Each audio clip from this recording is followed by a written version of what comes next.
Google Photos has not a standalone app for laptops and stuff, but you can still install it in a very simple steps. What you need to do is go to the website of Google Photos, which is photos.google.com, and that's it. Now you have to agree on the terms and condition and log in with the account of your Google. Now after that, you can see on your browser's address bar on the right side, install Google Photos. You can click on that. Now you see the option of install and cancel. Click on the install button. After installing that, click on install button.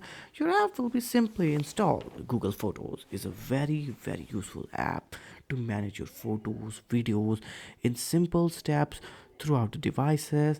With the help of even cloud storage, you get a lot of storage in your device. So this was how you can simply just do this simple steps. You can just simply use Google Photos and install the app on your laptop, PC, and that's it. Simple.